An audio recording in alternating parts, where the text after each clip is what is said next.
Oh, g'day! Welcome back to Cooking with Glenn. Now, previously, we did a video where we had a spin wheel with every country in the world. We clicked spin, and whatever country it landed on, we picked a meal from that country and we cooked it. I thought that was a lot of fun, and so we're going to be bringing it back for part 2. So today, if you didn't see the first one, we did Liberia, we did jollof rice, and your video on the channel, go check that out. So today, we've got the spin wheel back again. We're going to spin a ring-a-ring-a-larooty, and we're going to get the country, pick a food, cook the meal, eat the meal, enjoy the meal, end of story. Right, let's go ahead and spin that wheel. Spinning, spinning, where will it stop? Nobody knows until it stops, I guess. Here we go, the next country of our country cooking adventure, Peru. Okay, let's have a look at Peru. Peru! Excellent! The South American country of Peru, located here. About 34 million people, give or take, live in Peru. Okay. So this is the scenario. We are walking through Lima, which is the capital of Peru. We are getting hungry. We see a local street vendor. We go over and see what he's got to eat. We say, "What is that?" He says, "It's Papa Rellena." And I say, "Excellent, I'll have 6 of those." And that's what we're making. Papa Rellena. Hopefully I didn't butcher that saying. Basically translates to deep fried mashed potato. Sounds pretty good to me. So there's sort of 2 combinations to this. There's a mashed potato portion, and then you're going to make a mince filling, and then the filling goes inside of the mashed potato, and you form like a little ball around it, and then you fry it. So basically deep fried mashed potato, which can't go wrong. So I'm going to whack on, I'm going to whack on this electric bad boy. Let it warm up. Zap, zap, zap, zap. Okay, it's warm. Doink, doink, doink, doink, doink, doink, doink, doink, doink, doink, doink, doink, doink, doink, doink, doink. Okay. On. I'm going to get some water. Ready on there already. Because we need to boil some stuff, cook some stuff. But before I do, I need to get my apron on. Let's go. Yes! And if you haven't seen this brand new and gorgeous apron, well, look at this Shrek apron. Ew, classic. Okay, Papa Rellena. Let's go through some of the ingredients. We need garlic. We need 1 spicy meatball, jalapeno. We've got some ground beef, minced beef. We've got some eggs, farm fresh from the chicken's butt. We've got some pepper, some salt, some smoked paprika. We've got some cumin, some ground cumin. We've got some beef broth, some raisins. Are you with me? Keep going. We've got some potatoes. We've got some onions. We've got Shrek. We're good to go. Right, so the first sort of step is to mash potatoes, but we also need to boil an egg. So I'm sort of doing both of those at the same time. So I've got a farm fresh egg. Beautiful. I'm just going to quick wash because it is farm fresh. And we're going to be boiling it. So probably a good idea to wash it. Right, going to whack bang that in the water there. She's going to boil away. We're going to chop up some potatoes. Okay, so you want about 6 to 8 medium-sized potatoes. You can either peel them now and then mash them and boil them and mash them, or you can boil them, then peel them once it's cooled down a little bit. So it sort of doesn't really matter, just sort of own personal preference, I guess. So Papa Rellena. So often this is a common street food found in Lima in Peru. There's a lot of different ways that you can make this and a lot of different recipes out there. But I have basically tailored this recipe. I picked one off the internet that was easy for me to be able to find all of the ingredients in my local supermarket.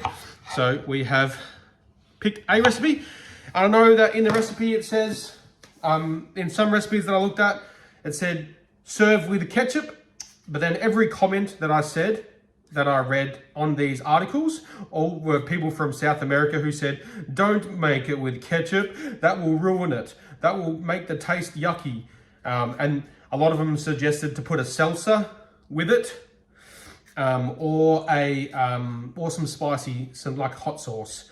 So we're gonna try firstly without any like topping or anything like that, just to give it a go, and then I might add some hot sauce in as a secondary option to see what it tastes like, basically.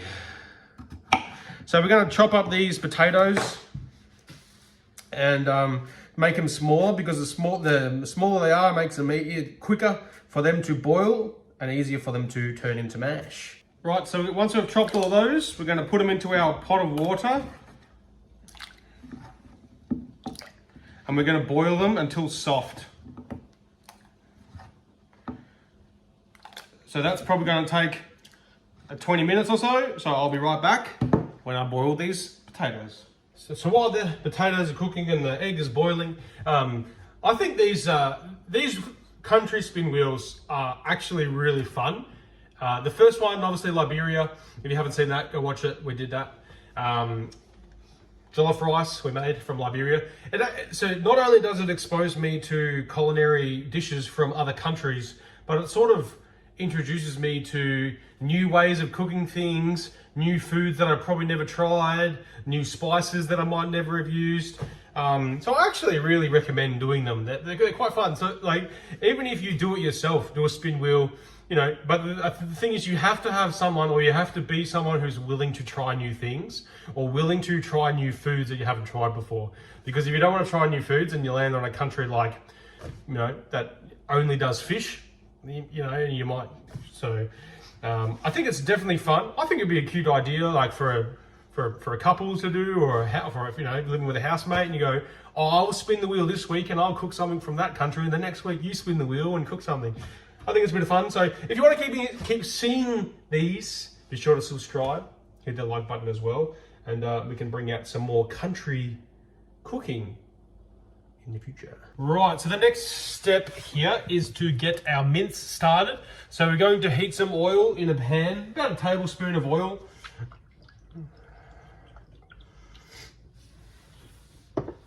Done. We are going to put in our garlic. So 2 cloves, crushed garlic, or 2 teaspoons. And we need to add in our chopped onions, diced onion. I wonder, diced onion. So it says half a diced onion. So 1/2 diced onion. Good to go. We need to take our jalapeno.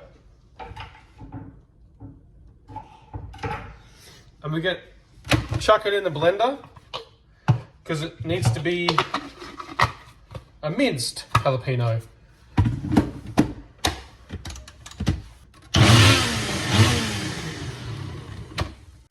So you want to add your minced jalapeno in there as well.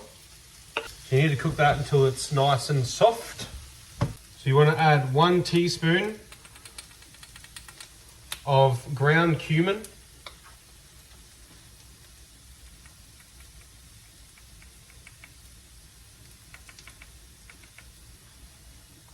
And 1/2 teaspoon of your smoked paprika, whichever one you prefer to use. The smoked paprika will give you more of a flavour than the standard. You only want to cook that for about 2 minutes before you add the rest. So your next step is to add your 500 grams ground beef mince. And you want to cook it until it's nice and brown. All right, so you want to season your mashed potatoes with salt and pepper to your liking. If you like lots, then you put lots in. This is a season, not a flavour. And then you want to mash your potatoes. Get them all nice and mashed. Prefer not lumps, because you're going to be needing them nice and smooth later on.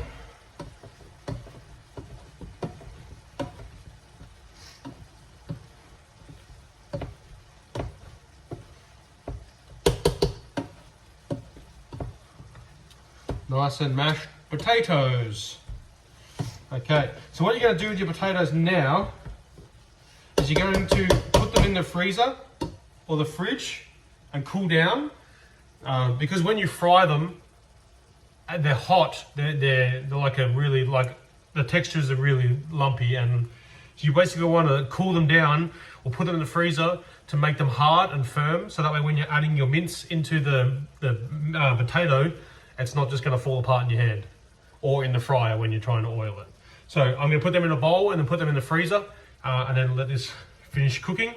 And then after a certain period of time, we'll come back and we'll put the meat into the chilled potatoes. Okay, once you're all nice and brown, everything's all blended in, kind of just look like we've made mincemeat. We want to add our beef broth. So it is 3/4 of a cup of beef broth. 1, 2, 3.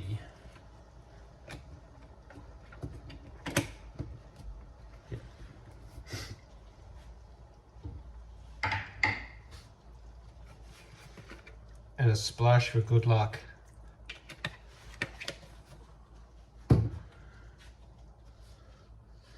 So you've added your broth, which is going to slow it down.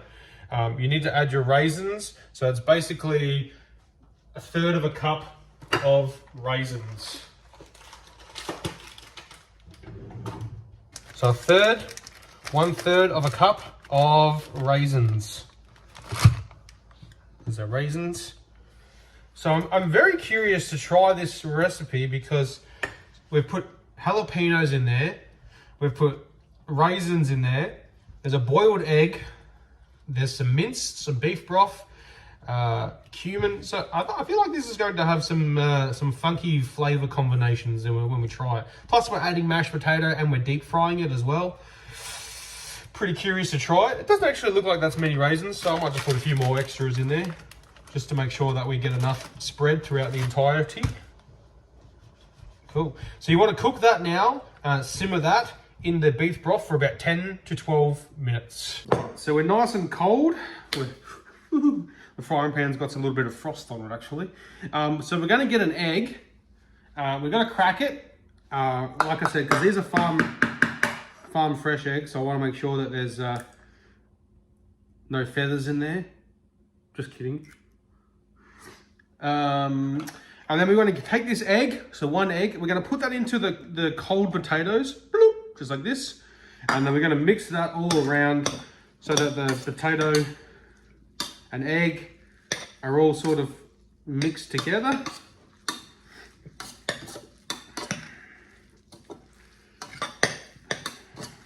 I love the sound of metal scraping on metal. And I believe one of the comments in my video was actually, what a waste of a frying pan. Right. Righty-ho. Next step. So we're going to, I got a little like, this is a 1/2 cup measuring spoon, like a thing. I'm going to put my potato, this might be too big. I'm going to get a potato and I'm going to put it. All right, so I've got oil heating up on the pan. So what we're going to do is we're going to take some of this potato and the egg mixture. I'm going to put this into my my measuring cup, and I'm going to like make like a little dent in the middle of it. And the only issue is I don't know how I'm going to get this out. This is going to be a trial run. So you basically want to put like a little dent in the middle, and then we want to take our mince mixture, put it inside of our mashed potato, grab a piece of our boiled egg and put that inside of the mashed potato as well. And then we want to grab a little bit more mashed potato and basically create like a ball or an egg around our mince. May have to play with it a little bit to try and get it all covered. And this is why you want to do it cold, because you don't want you want it to be able to sit while you're putting mince in there. So this is what it sort of looks like now. We've just got a potato, egg-shaped potato sack. So I'm going to try and take this out now. We may have to do some molding once we're taking it out. But there we go, potato. It's covered, it's got the mince. Okay, yeah, that just fell apart, which is fantastic.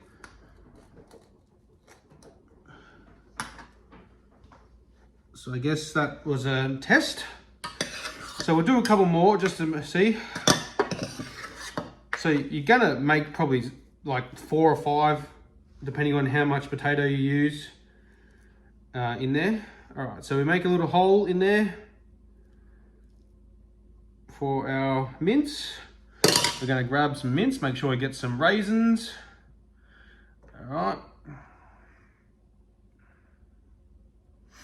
And then we're gonna grab a piece of our boiled egg, sit that on the top. And our potato, which is going to sit on the top of our egg. You may need to use your hands for this one, so don't be afraid to get your hands all dirty. So you can completely cover all of your mince and your egg, like so.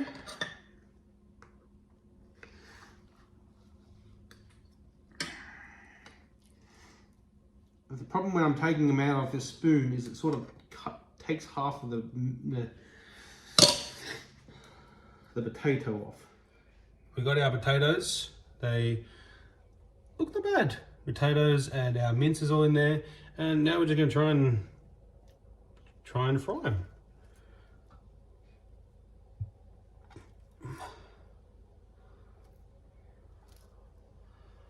Some of these may fall apart on the grill. All right, so we have finished here. This is what we're sort of left with. We have fried them up. We put them on the fryer. We've filled the meat. So some of the edges sort of fell off. As you can see there, they sort of didn't really hold together. But they look good. They're fried and they're ready to go. Just pay a moment of respect to our fallen soldiers that didn't make the cut. I don't have my jumbo oil. This is gonna be fucking hard. These fellas. Sorry fellas. But they fell apart when I tried to turn them. Yeah, if you are from Peru and you see this and you have any pointers, maybe if you want to leave in the comments on how to stop them from crumbling in the fryer, then definitely do that. But anyways, ladies and gentlemen, that's going to be it for Papa Rellena from Peru. Again, another spin wheel product. So I'm going to go and put some hot sauce onto these.